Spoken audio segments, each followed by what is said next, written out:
Yo, what's up, guys? It's your boy Maydaysan here on Maydaysan Talks, and this is episode 4. And I'm here with my boy from Canada, the man himself, Ryan Mooks. Yo, what's up, yo? Yo! What's up, How's guys? it going, everybody? And how's it going, Mason? Yo, I'm doing Thank pretty you good, so yo. much for having me, man. I appreciate it. Thanks for coming on the show, man. It's a show we talk about pretty much Japan mostly, but it's open to other things too. And I think I'm gonna somehow have to segue this into Japan somehow. But anyway, why don't you go ahead and I'm sure we introduce can. yourself? I'm sure we can. Why don't you Of go course, ahead and for introduce? sure. Yeah, what you all about, yo? So I am all about gaming. So if you are interested in anything that is fighting games specifically, I'm your boy. I play every single fighting game known to man. That is my main genre now. I'm also a huge JRPG fan. You can ask me anything about any JRPG. Shout outs to Persona, the best RPG series in the world. And then obviously as well, oh yeah, so you got you Okay. got something that's better than that. You're right. Maybe I don't know. I never played it, so Yeah. What? What? Well, that's a topic for another day. That's another day, yo. But then obviously, of course, I do have the Maplestory YouTube Yeah. channel as well. I'm an avid MMORPG player, so pretty Yeah. much everything gaming. That's your boy. awesome. How's your fighting game channel doing anyway? By the way. So you know what's funny? I actually haven't uploaded to that channel in a minute. I've just been so busy lately, like legit, just extremely busy with things. Yeah. And it's just one of those things where it's like. I'm kind of just doing it. It's a hobby type thing, right? Like when I have time, I do it. If I don't, then not, right? But the main that's what it channel, is. I know you have the anime channel, right? And then you also have like Ryan M, like the Maplestory one. That's the one you upload the most on. Yeah. And the Maplestory one, yo. The Maplestory channel, guys. That's kind of what we wanted to talk about today, which is nostalgia, yo. And what is more nostalgia for those of us who grew up in like 1990 all the way up to 1998 people, not even 1998, maybe 1996. Those people, like millennial people. I don't know who came here or who's watching this, but I know like at least half of you played Maplestory when you were growing up, man. Like at least for me, like I grew up on that banana muffin goodness. Like I remember the first time I booted that game up on my doo-doo PC. And it literally took 10 minutes to load like the loading screen. My guy, it still takes 10 minutes to load, and I have like a freaking 1080. Like my computer's nice, and the game's just poorly optimized, bro. Oh my god, dude! I remember waiting like good 8 processor, minutes. everything. Black screen. You click Maplestory, right? And then it's black screen for like 5 minutes, and then you finally get the whizzet sound. You hear it before it even appears on the screen. Before it even goes on the screen, they get the Maplestory login. It's like, yo, that was days. So let's talk about Maplestory for a bit. And like, why? For some reason, like these days we have so many games, especially now that I have like a gaming PC. I haven't played on my PC in a while though, but we have so many of these games and we have so many different options and everything. And like games have gone so far, and like graphically, like story wise, and even their format. Like I've been watching a lot of like Call of Duty videos and talking about how games aren't the same anymore. How they're just like, it's not about launching the game and then leaving it and then working on the next one. It's all about games as a service now, and how you kind of just, they pretty much make unfinished games and then they just bait and switch you and stuff and try and get more money out of you with MTX. But for some reason, whenever, despite all the the darkness, it smells like darkness, like all that stuff that happens in the current gaming industry, like Maplestory for me, like that game takes me back. Like it takes me back. As soon as I load it up and I like hear that whizzet sound, like I can fully imagine myself like sitting on my wooden ass chair, like crouched in some weird ass cross position, 12 years old, playing, like getting ready to play Maplestory on a summer day. Like it's even come to a point where like when spring comes around here in Japan, like there's that kind of spring smell, like you can smell like the dew and everything. Like that smell is so strong for me to remember playing Maplestory and like all like the good memories I've had with that game.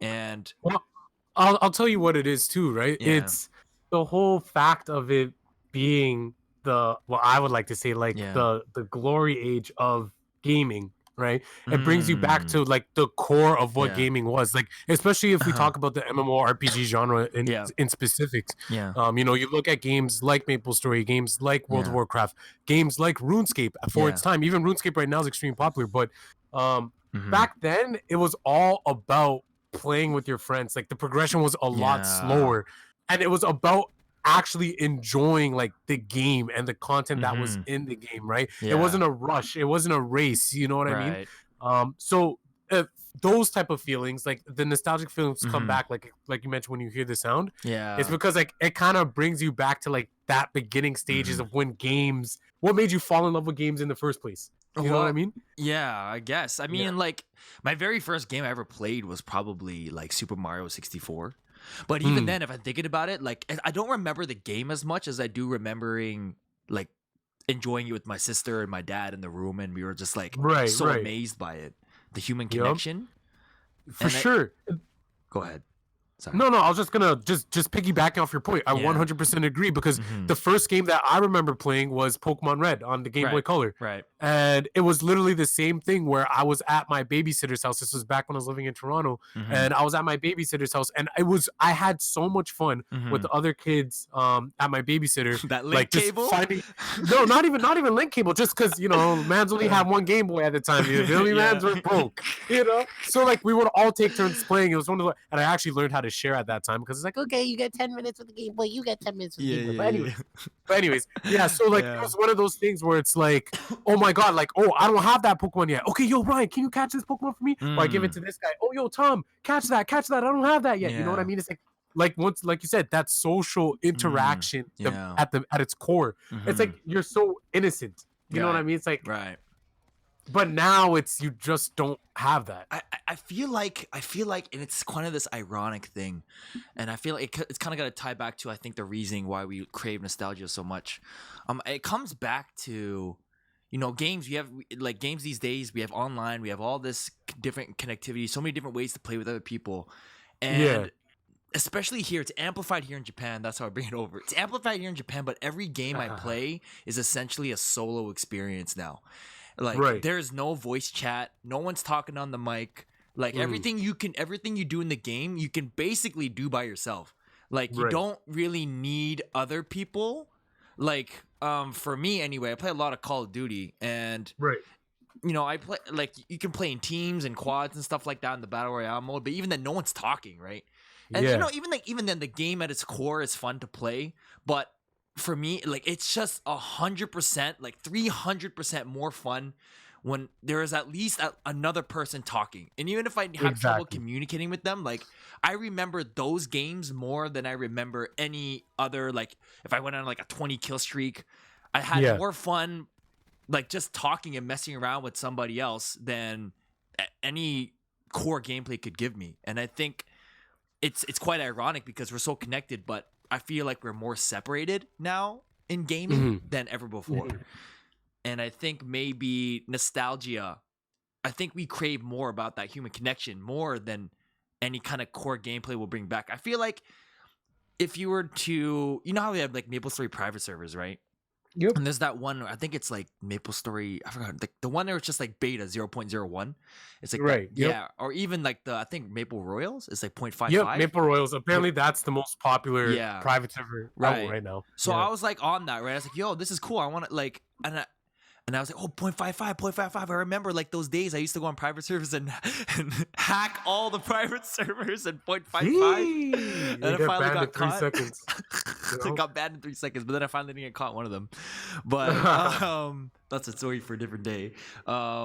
Basically, it was 0.55. I was like, okay, cool. This is cool. Awesome. But even then, there wasn't really community. It was like, there were henny hoes, but it's kind of weird in private servers because they're more cliquish. So like if you're not in it already, then it's really hard to kind of break in. So I still felt like a solo player.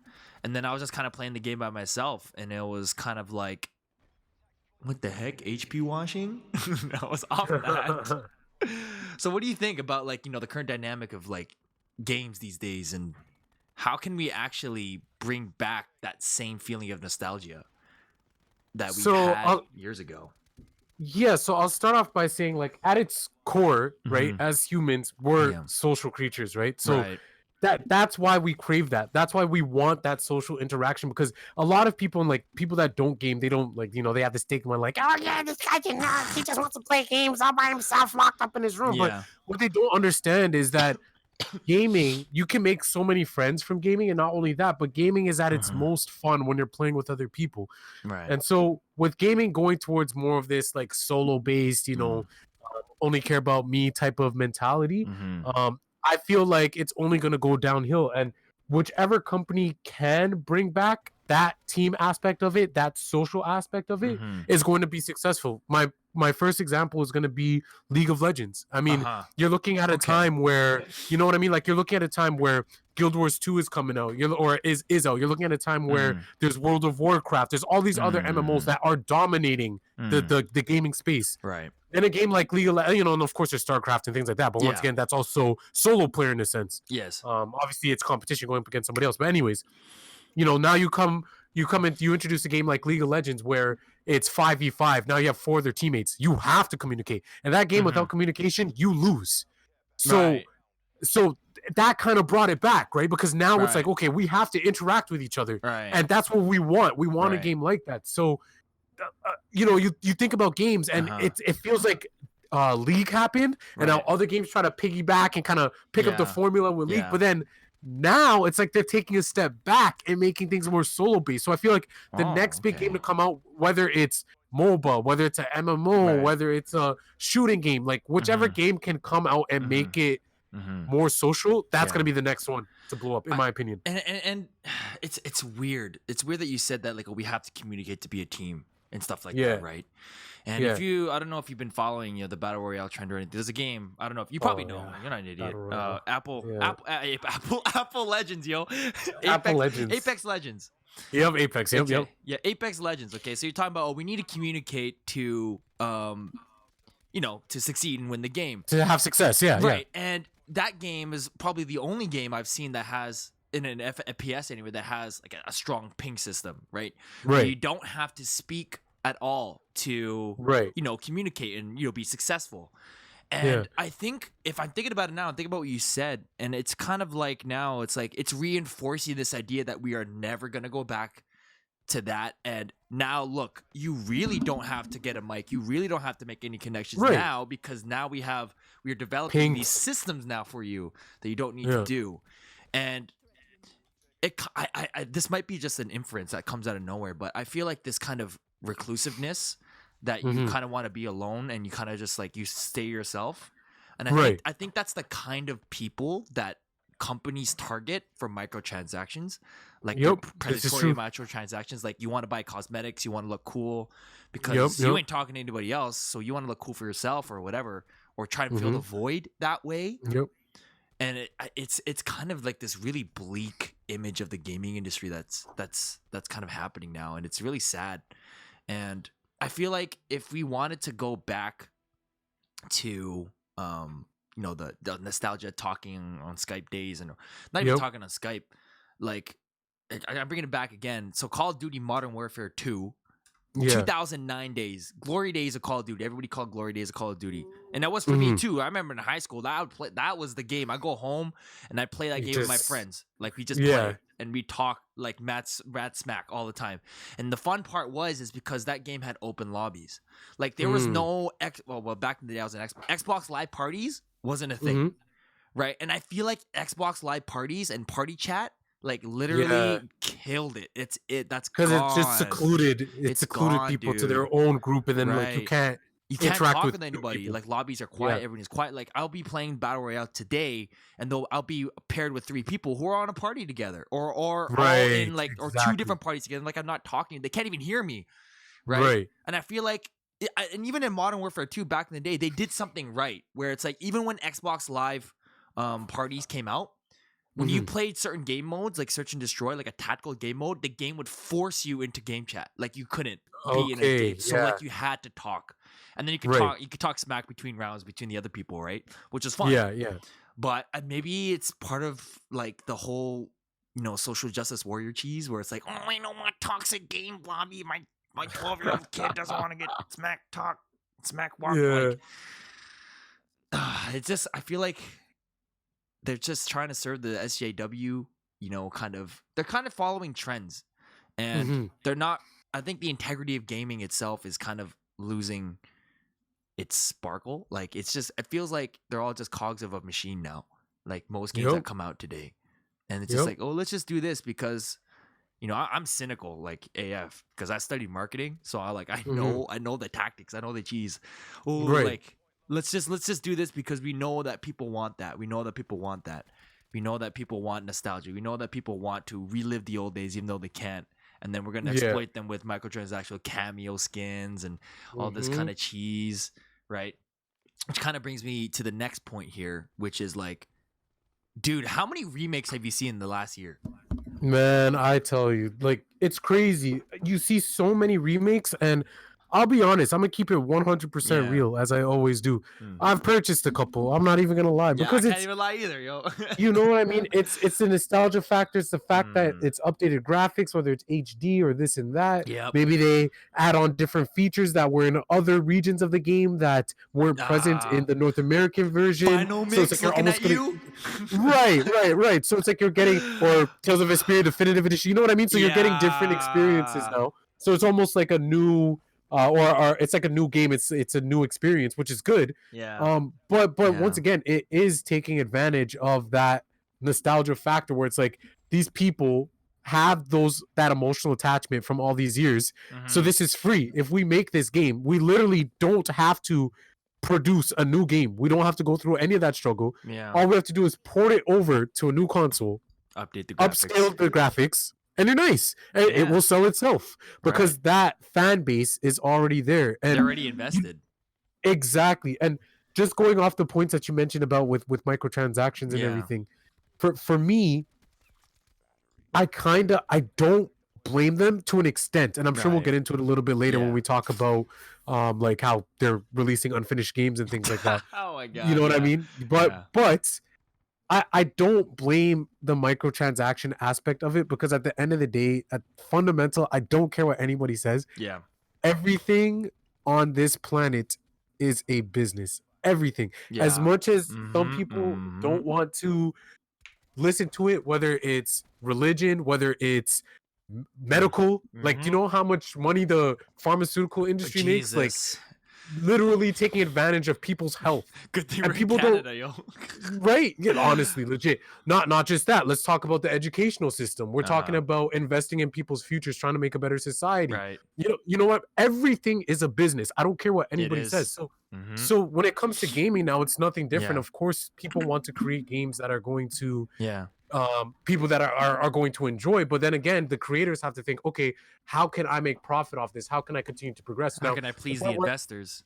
Exactly, because at the end of the day, it's business. Now, the part where I have an issue with it is when it becomes predatory, when you're taking advantage of those people with the personalities to get addicted to those things, or that don't have the ability to manage their money, and that's where they bank. That's what they they'll get the casual player to occasionally drop $10 there, maybe $20 every 3 months, but there's gonna be those whales, right? Freaking whales, man. Those guys that are just gonna drop $600 a week. That's their market. What they want, and those are the recluses, man. Those are those recluses that who don't have social interaction. It's dude, like, it's been a crazy year. Like, I've been playing Black Ops 4, and this is just like exactly what you've been saying. Like, it's been the worst year for MTX. Like, dude, literally, they just siphon the money out of you, and it's just I'm like, if I wasn't an idiot, like, wait, what? If I was an idiot and I didn't know any better, if I wasn't an idiot, holy shit, I'll show you. Okay, if I didn't know any better, like, I'd probably buy into half the stuff. Like, sometimes I'll buy the stuff because it's legitimately cool. Like, yo, I want that. Like, I'm a sucker for cosmetics, boy. I was the NX man, Mr. Nexon, back in the day. But like, it's just so bad. Like, I can tell right away, and it's kind of getting. You can tell that what they're doing is doing short-term revenue built. They're trying to get revenue in the short term, like per quarter. Yep. Correct. And quarter 2 just finished, right? July is quarter 3 now, right? And I could Yep. tell, dude. So what happened with Black Ops 4? Basically, everything was kind of free up until this point.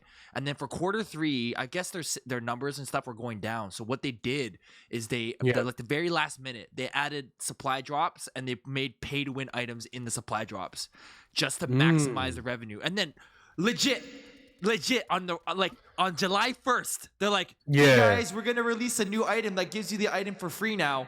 Like, oh my bro, God. can you not be any more like projecting? Low-key, like, bro, it's so like, obvious that you're like, okay, we made quarter 2, we got the numbers, now we're gonna reset and try and build rapport back. Right. And people eat it up, and it's funny because I watch all these Call of Duty channels. And they're all based in America because YouTube, the internet is America. Everybody, the English speaking internet. So they're all. Well, I mean, the Americans made the internet literally too. Right? So, So I mean, when you think of internet, you think of YouTube, any kind of social media. You're immediately thinking of American kind of media, right? So they're telling all their fans like, guys, do not buy into this. Do not buy into this. Do not let them know that this is the right thing to do. If you buy this, you're supporting the system. Blah blah blah. And then I see people going, yeah, I'm not gonna buy it because I'm a smart person too. Oh yeah, just cosmetics and stuff like that, right?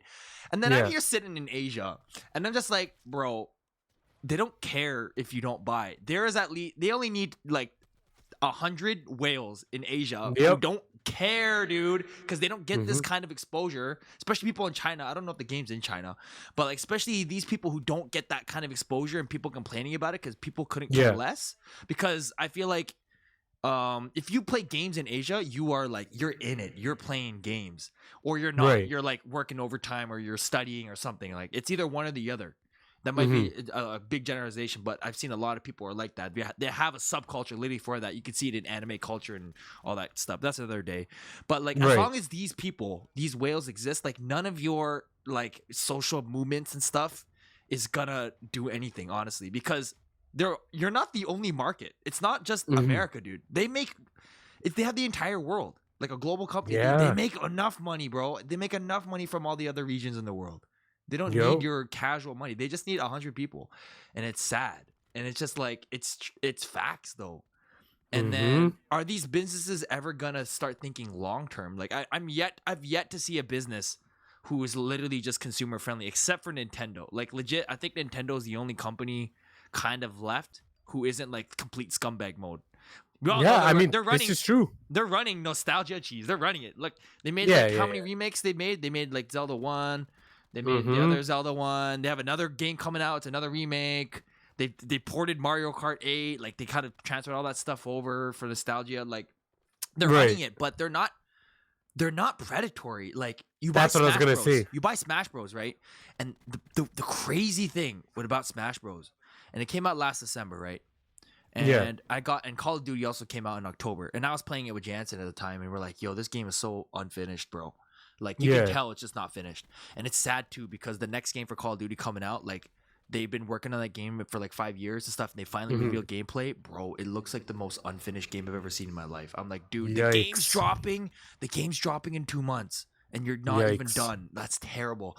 And then, it was so refreshing for me to get Smash Bros. And I was like, yo, this game is complete. Like it's polished. There's no bugs. I don't think I've ever run into a bug ever in a Nintendo game. I've never run into like a game breaking glitch that's their blue screen or anything. Like the games are always like well done. And then they have the battle pass, obviously. Like they have that the fighter pass. Even then, dude, like what? It's like $25 for their entire year, and they're online. They're online paid. Their online system, like obviously they have to monetize the online because. Man's gotta make money, right? They're gonna sustain. That's the business. just the standard now. That's just the standard. But even then, dude, it's $20 for the entire year. Well, that gets you a month compared to other consoles, right? Dude, it's like $20 for an entire year, and you get the games are crap, but you get games anyway. But dude, like I feel like they're the only companies doing it right, actually finishing games. They actually delay games. Like how many times they delay a Zelda game like every time. They've always delayed like twice. And the games come out amazing. They always come out amazing and well done. And like I wonder why. Like why is it only them that they're doing it right? the only problem with Nintendo, I guess, from a modern consumer standpoint, is that their games come out really far apart, and you're kind of in a content drought for a long time. But Nintendo games for me are like, those are the games you can pick up and you can play through them once and like, yo, that was a hella good game. That was good. And you play them again. Like you play them again because they were that good. And like, yo, that was and they leave those marks on you. And I think that's why they had that seal of Nintendo quality, that Nintendo seal of approval, because they legit are like hella good games. Well, you know what's crazy though? What? So I'll give you a theory. And you tell me if you agree with it or if I'm just talking bullshit. All right. So, what if Nintendo's actually like many steps behind? Because we look at consoles, and here I'll give an example. But we look at consoles like the PS4 that have had tremendous success. Yes. And there are many games that come out that are unfinished, right? Whether it's that new Fallout game or, there's a bunch I don't have to name, but I'm sure we all know there's a ton of games that come out unfinished. Now, what if I say this? With social media and with people's attention spans and the fact that people can't even finish games these days, and the fact that people jump from one game to the next, or people get bored of things very quickly. What if these companies are banking on that fact where it's like, we don't even have to put out a finished game. We don't have to put out a well-polished game because people are going to play this short term anyway. We'll milk it in the beginning. We'll get the wheels that will drop money in the beginning. People that spend money on Destiny 2, Apex, games like that. They'll get the people there, and then it's gonna die out in a couple months, and we're laughing because we made our profit and we're good. Anything after this is extended success, but people are probably gonna move on to the next. Like, do you feel like that's I don't know? I could just be. This might be some conspiracy theory shit. Do I feel like that's what Nintendo's doing? No, I feel like Nintendo's behind on this because Nintendo's not doing it. I feel like companies outside, like the companies are banking on that psychology. Exactly. That's my conspiracy theory. Like, I feel like they're thinking like, this is how society is now, so we don't have to, because people aren't spending 60 hours on one game before they move on to a next. People aren't 100% in games like they were back when we were younger. People are literally playing games for 10 hours, 15 hours, and they don't finish it and they move on to the next. And I fall into, and I'm not talking shit. I'm one of those people now. I will start a game. I'll get like a good, maybe halfway through, 3/4 of the way through, and I won't even and it's not because I'm bored. It's not because the game's not good. It's not because the story took a wrong turn. I'll literally just find a different game and start playing that instead. Right, that's interesting. And it's like literally in the span of like a week or 2 weeks. That's very interesting. I mean, I feel conspiracy theory wise that's what they're doing. I think that's a very banking valid point on that fact. I think that Nintendo's not.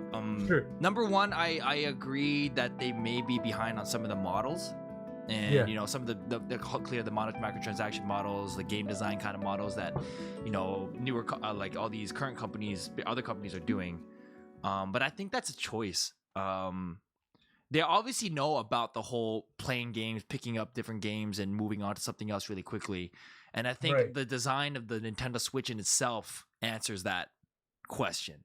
Because most of the game, if you think about it, most of the games on the Nintendo Switch are all pick me up. Like, you just pick up the game, whatever. You can save whenever you want. If you turn off the console, like, you can literally pick it up again and start exactly where you started. Like, there's no more save point. Like, even in Zelda, there's no save point, so you have to go and find a specific save point anymore. Like an old Zelda game where you had to go find a specific thing to save. If you look at an old JRPG like Tales of Vesperia, you had to go to you have to find that save book before you can actually save, or you were forced to play the freaking dungeon or leave your Xbox 360 on forever. But now, because of the technology of the Switch, they kind of designed it that way. If you think about any of the other newer games they have, like Mario Party, for example, they have the mini games available to you from the start. Like, you can just play the mini games because maybe they don't want you to just always have it, and they literally the system's on the go. So I think they are in touch with kind of modern society and how it kind of goes. But I think at the same time, they may be leveraging just more quality over quantity. They've always been more about quality of games rather than just trying to get the latest tech out there. Like I think they still are a generation behind in graphical fidelity. They Oh, for still sure. are. They still are because they care so much about design. And Yeah. that might just be, employee culture or, company culture that they kind of foster over there. I think Nintendo's one of the only companies in Japan that actually cares about their employees before their projects. Aside from America. Like, if you know anything about gaming industry, guys, this whole thing about crunch, like there's crunch time where everyone gets like paid to work like 100 hours a month. Like that's a serious like issue and a thing they had to do because publishers don't care about, the quality of the game, because now, like Ryan was saying, we just conditioned. We're all conditioned now to play unfinished games and have game as service. Meanwhile, they're actually just finishing the game. Yeah. A year later, it's too late. And especially with these with these bigger publishers like EA, Activision, Ubisoft, they make games every year, dude. Like, why? Why do we need to have a game every year? Right? It's Easy like, why? money. Like, why didn't we just leave it? And it's interesting as like if you want to run a game as a service, just have the one game and just support it. That's it, and update it with content. Like games like Overwatch, they have one game, and then we bring it all the way back now to Maplestory. Right? It wasn't until what 10 years or maybe even 15. How long has that game been out now? 15 years now. Yeah. And, almost 15 years. And they finally made Maplestory 2. Yeah.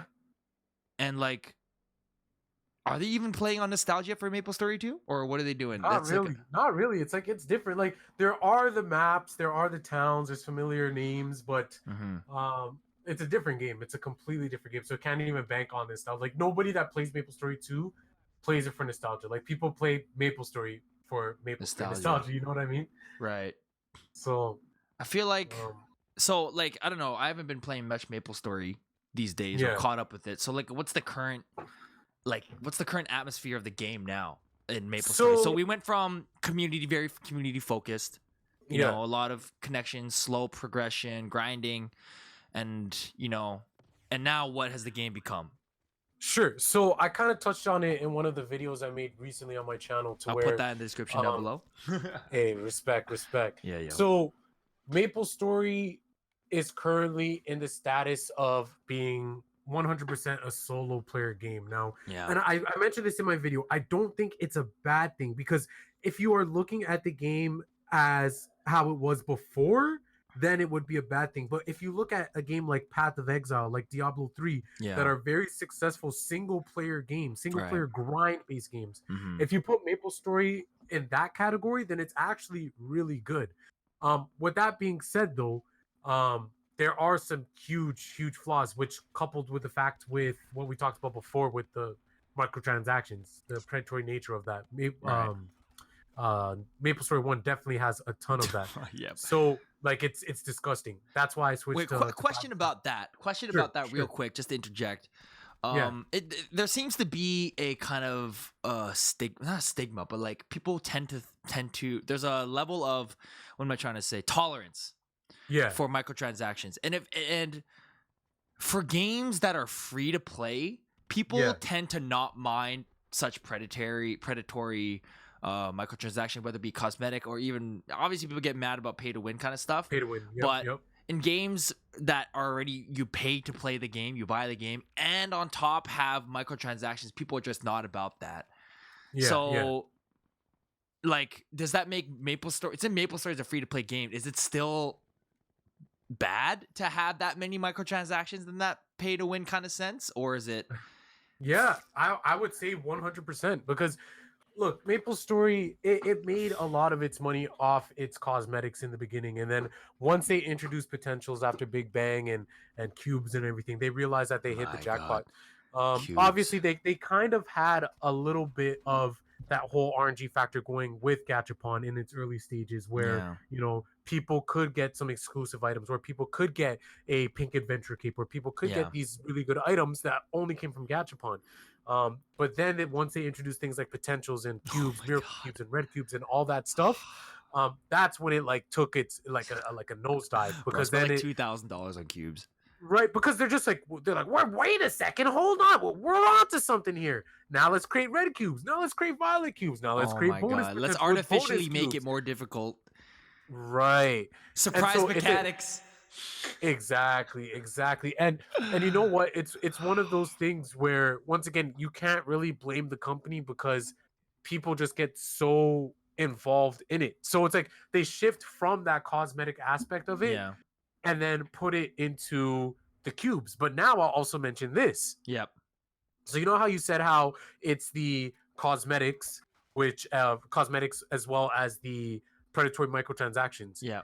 Now, what Nexon did is something that a lot of games do now. So remember before, if you did want that cool outfit, you could go to the cash shop. You know, maybe your parents gave you some money and You you just went buy to Shoppers Drug Mart, you went to Rite Aid if you're in the States or whatever, and you Yeah. got some X and you bought your outfit and it lasted 90 days and you felt nice, right? That's poo. 90-day cheese. That's still poo. That's poo. Right. That is still poo. But what if I told you this? What if we jump on the loot box craze? Oh no. And let's also, but the items that we get from there are permanent now compared to 90 the style days. boxes? You got it. That's exactly where I'm going. So now not only are we and keep in mind we're gonna create really good looking equips, amazing equips, way better than anything that you can regularly buy for 100% that will last 90 days.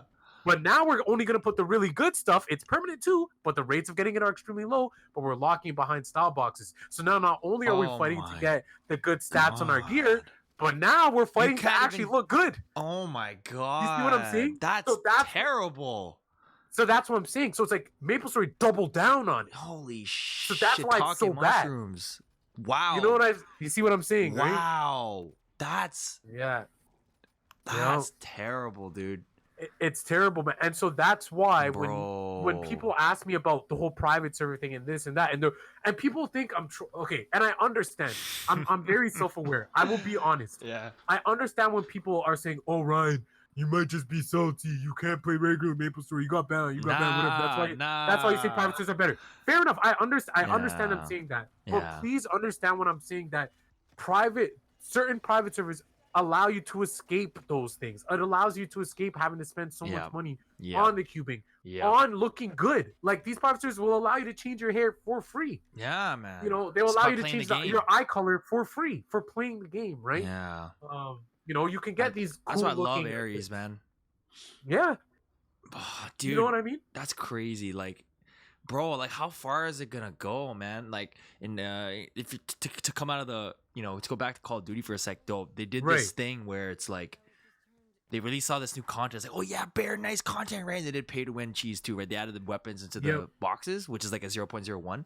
Number one, the game doesn't have duplicate protection, so you have to get 3 of the same item to get a new item. And dude, it's not even like 3 instances. It's not even like 3 instances of duplicates. Like you got, oh, I've gotten this before, and I gotten this before, and I gotten this before, so get a new item. It's literally getting the same sticker, that same sticker 3 times, and then you get another sticker. That's so And then what they did too is they made, at the beginning when the game was doing well, I guess revenue wise, investors like, oh, this is great, and then I guess the numbers are going down, so they got to increase the numbers. They used to release camouflage for the guns, right? And they used to be able to use on all the guns, but now it's camouflage for every single gun. You have to get a camouflage for every single gun. And now they even ran even more cheese in a secret update that nobody knew, but I realized. So I got the camo for the specific like that DLC gun that I got, right? And then one day it's gone. I can't use it anymore. I was like, what the hell happened? Is it a glitch? Because this game's broken AF because it's unfinished, right? And then, bro, it was literally, if I did some searching, you have to find it. You have to get the camo for every single base weapon in the game for you to use it on DLC weapons. I was like, what the hell is wrong? Like, dude, is the struggle that real? You need to get money, bro. I know you don't. That's just greed, dude. That's just it's actually pure greed. Like I understand staggering like content and creating base content versus premium content. I understand that you have to do that to an extent, you know, create value for items. Because if everybody has it, then it's not a big deal, right? But that is just, dude, that is just straight up greed. And then the best part is the next update that everyone's cheese, right? Everyone's cheese. All the Americans are cheese, right? Like I was saying, all Americans are cheese. Like, yo, this is terrible. Next update, they do it again, and they did even more. And they're like, "Yo, we're gonna do it." And the funny part is, and it comes down to human behavior, is that you're gonna buy it. People are gonna buy it, and there's gonna be 2 or 3 of you who don't want to buy it, but someone's gonna buy it, and we're laughing. Like, it's funny because Supreme Dream, they made that video about the meeting. People want to buy the same game and buy half that they will, and they do. They do, because guys, people aren't. There's a lot of stupid people in the world, man. Like, people don't know. Like, if I didn't know any better, if I wasn't an idiot, I would buy into all of this, dude. And I think that's why it's really good that the loot box thing is kind of going through in America. Yeah, but they're apparently they might lose because there's not enough evidence to support that it is linked to gambling on minors. So they might actually win, and they might stay. It actually makes me sick, man. Like is it? Like, I just have to say, like, it actually just makes me sick because it's literally gambling. Like, anybody that tells me it's not, I question your intelligence. Like, you're an idiot. Yeah, like, it's literally, and if I wasn't an idiot, but it's literally gambling, and it's for kids. Like, this is not right, and it's not just these kids that are spending their own money, like teenagers or whatever, like new adults. Like, these are kids that are getting money from their parents, and they're opening these boxes or opening these packs and not getting what they want. And then they continue to go back to their parents and go back to their parents. Or even worse, do they use their parents' credit card on the system and they just spam it because they don't know repercussions? Man, just trying to buy FIFA boxes, yo. Yeah, I just want packs. It's like, I never got the card I wanted. I'm gonna just keep buying packs, and then next thing you know, their parents' credit card is charged like $300. You know what I mean? And that's what these companies are banking on, and they're banking that the parents don't like complain and stuff like that and try to get a refund. Because most people won't go through the processes, because a lot of these companies don't even have like a cell phone customer service. You have to just send an email, and it's gonna take months to get back, and then people just give up, and they're like, we already got your cash, buddy. So it's just so terrible, man. It's actually just such a disgusting practice. Like, maybe if we were to try and bring this back to wrap it all up, and talking about nostalgia, and maybe it's not just the memories that we want to go back to and like having fun with our friends and going back to our childhoods, but maybe it's just kind of wanting to go back and hoping that we leave this. We can just even for a moment just kind of escape the cesspool of toxicity and terrible business practices that the gaming industry is now. Like, just thinking about it, like, if I were to play old Maplestory and think about it before even Cash Shop came around, like, it was such a pure and like amazing time to play video games. And I think the only company that can actually bring that true nostalgia back, and actually in this day and age, is literally Nintendo. Because when I play an old Nintendo game, like, I know that's all I'm getting. I'm just getting this game, and there's no strings attached. They're not trying to sell me the Master Sword for $500. Yeah, you know what I mean? There isn't a loot box to see if there's like no loot box. Like, I know. Even with a highly competitive game that they could have monetized the hell out of with Super Smash Bros. They could have, man. They could have really a lot. They could have made costumes. They could have made like stickers. They could have made all this stupid stuff, right? And like, you could have gotten a cool variant of Link or something, right? They could have done that, but they didn't. Throwback costume. Yeah, throwback costume, bro. Like, maybe the 64-bit versions of them from N64, right? Exactly. Especially if it's the last game, right, that they're making for Smash Bros. They could have done that. Dude, they didn't even make a deluxe edition, dude, or like even all these pre-ordered deluxe editions. They had the battle pass, but you can still buy that by itself, or you can buy it separately. I bought Joker, the new character, by himself for like $8. Right? That's like lunch, dude. Right? Yeah. And literally. I think we all just want to go back to like less chaotic times. I think that's what we all want, and I think Maplestory, for me anyway, when I hear that Wizette sound, it brings me back to just waking up in the morning, playing that game for 12 hours and getting 2 levels, talking to my friend, talking to my friends, going on Skype calls for 8 hours a day. Right? Full-time job. Like, those are days, man. Those are days. And And sadly, to those days close are it off, gone. Ryan, I have a last question for you. Do you think we can actually get back to that? Nope. So what I should truly we, don't. if we can't go back, then like what do we have? Like what can we hope for? Nothing. Like I mean that no, like and literally like and I'll explain. That's No, facts though. It's facts though. yeah, because Yeah. think about it's too far gone at this point. Like it can only get worse before it gets better. Like they are going to continue to milk this for Siphon. everything they can Yes. until like it just becomes illegal. Do you know what I mean? Like Yeah. until they have to, because there's no reason for them Why to would not do it, right? Like they are profiting every single quarter. So if it's not broke, don't fix it, right? they? Right.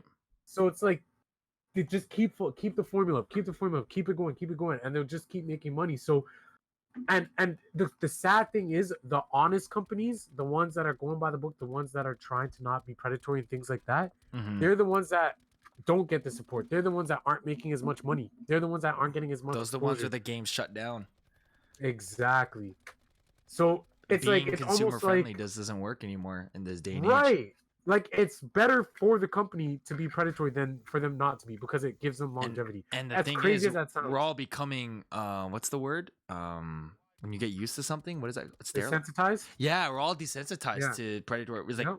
I buy a new game, I'm expecting it now. I'm like, okay, here we go. Yep. Here are all the microtransactions. Here they are. Oh, there they are. Here it is. Yep. And the worst part is, just like with Call of Duty specifically, they launched the game, and it happens every year. It happens every year. Yeah. For some people, always have this hope in the light at the end of the tunnel. Every year, dude, they do this. Yep. They launch the game, unfinished, obviously, and then the game has no microtransactions. Then everyone loves it, and then they bait and switch it in December for Christmas noobs. They bait and switch, and it's like the worst. It's like the worst. And then the only people who are left playing, who's left playing the game? The whales and the addicts. And then they double down on those guys, get their quarters, and then the next game comes out, and the cycle repeats. And that's not just Call of Duty. That's for other games, dude. How many freaking dude, how many, what is that, Assassin's Creed, dude? How many FIFA? I don't play FIFA, but I hear FIFA is like the worst game for microtransactions. FIFA and 2K, man. 2K runs it too. Man, let me tell you something real quick, because I know we're wrapping it up. But let me just say this. So obviously, you know, I'm a basketball fiend. Yeah. With that being said, I haven't purchased the NBA 2K game in the past 2 years, and I refuse to do so. Really? You were fiend mode last time. Yep. I mean, I have ways of getting it. Don't watch that. Yeah, you know, so I'm not gonna get into that, but I will never spend my own hard-earned money on that franchise ever again because of their practices. So just going off what you're talking about with the whole desensitization and everything. So, and I kid you not, if anybody that's listening to this has played NBA 2K, you'll know what I'm talking about. To anybody that hasn't, your mind's about to be blown. We're getting so desensitized to the point where, take this in NBA 2K, I think it was 2K17. If you wanted to change your character, because you have your My character, right? So you can customize your character. If you wanted to change your character's haircut, cool. If you wanted to change your character's hair color, cool, right? If you wanted to buy these certain shoes or a certain like maybe a Jordan shirt or something like that, well then you would have to spend VC, which is the currency that you can get in game, right? That you can work for. Then the next year's 2K comes out. They change it so if you want to change your character's hair, if you want to change your character's hair color, you have to pay VC. Now, yes, you can farm for VC, but now they lowered the amount of VC you get by farming by playing the game. So there's more incentive to spend money. But wait, it gets worse. Believe it or not, you can't even preview the hairstyles now. You can't even can't even preview the colors. So you have to spend the VC in order to see if you even like it. And then if not, you have to spend VC again to change it back. And it takes longer to get VC, so you're more tempted to just spend money and go like, let me just drop $5 so I can change my hair color back to black. So wait, so here's the thing. So all of this happens, right? And everybody is in an outrage. Everybody's in an outrage. Yeah. And guess what 2K does? They listen. They get rid of the obscene cost on changing your hair color and changing the changing your hairstyle, Mm-hmm. and people start praising them, like, see, No! this company listens to us. This is why we support 2K. But it's almost like they did it to try to take advantage of people, and all they're doing is reverting it back to how it should have been. Be. And now they're getting so much praise for nothing. For for solving their own problem. Right. And when I seen that shit, and then I was like, okay, well, there's literally no point. Like that's why I'm telling you, like, this shit's never gonna change, because now we're so desensitized to the point where it's we bad, like dude. you said, we expect the predatory nature, but then when it's not predatory, we're like, oh they my didn't God, screw us over. Right? It's like, what? Are you kidding me? Best game ever! Oh, and then they'll still find a way to screw you over. That's why I truly don't think that this shit, it's too far. They're going to try to find something to snake. Something's gonna reach. I feel like even if loot boxes get banned, like the only thing they could do after that is do subscription-based models. Like they're gonna have to do like monthly fees to pay games, and they'll be cheese. Like you buy the game, if you buy the game outright first, you get a bunch of whatever COD points or whatever, and then all of it is, sub-based model. You have to pay $10 a month, $20 a month. If you pay $30 a month, you get extra boost and whatever, and your stuff. And it wouldn't be gambling because it's literally just paying for service. And they would make hella bank, way more, because now you don't have a choice, right? And it kind of perplexes me of how Fortnite is the only game in the modern gaming industry who isn't predatory with their purchases, like, and it's all cosmetic. Like they haven't synced. Are they just that successful and they don't care? Are they run by freaking what's that really good country that's like really good with everything? Is it Norway? I don't know, but one of them. One of those Slovakian countries, those socialist countries, like but like they're the only company that literally does it right. The game is free, everyone can play it. It's not predatory. There's no loot boxes. There literally is no loot boxes. They have a sick battle pass. It's $10 for that, and that's it. That's it. That's literally it. Like I'm blown away. Like, how the heck are you doing that? I guess because I don't know. I guess they're their own publisher too, right? True. Good point. Because a lot of games are just owned by publishers who are just like old guys. They're just like, yo, I want to make my guala. You know what I mean? That's it. At least like the Epic Games are the mans who make the engine and they make the game, so it's in their best interest, right? They don't care. They are the developers. So anyway, nostalgia, boys and girls. Maplestory, back to simple times. I wish we can go back, but I think as we discussed here, it's too far gone, guys. The only thing we can hope for now is hope you're not an idiot and spend all your money on stupid stuff and think for yourself and try and enjoy the game for what it is, I guess. At the end of the day, we're all gonna have fun with it to some degree. It's just, I guess, how much how tolerant you are of it. But anyway, guys, thanks for tuning in to this 1 hour podcast. We're going to be doing more of these in the future. Hopefully getting Ryan back on the show here. Remember to follow him on the social medias. I'll put that on the description down below. Smash that like button, all that fun stuff. I'll put that video, his latest video on there as well. For Maplestory content, fighting game content, and anime content. But he's sleep. So I guess you can just watch some of that old stuff on there. And so if you guys ever want to be on the show, send me a message on the Facebook channel. Put a comment down below which one here next, and maybe you can be on the next discussion here. Hope you guys enjoyed your coffee and all that fun stuff. And we'll see you guys next time. Make sure you like and subscribe. Follow the main channel. Sorry, I forgot to plug my own freaking channel on here. Follow the main channel, Maydaysan in Japan, for funny Japan content. New videos every Monday. And on here, videos almost every day. Just podcasts, rants, fun stuff. Stuff about Japan and video games and life and love and... So anyway, Ryan, you want to say anything to sign off? I just want to say, first and foremost, thank you so much for having me. Definitely will be interested.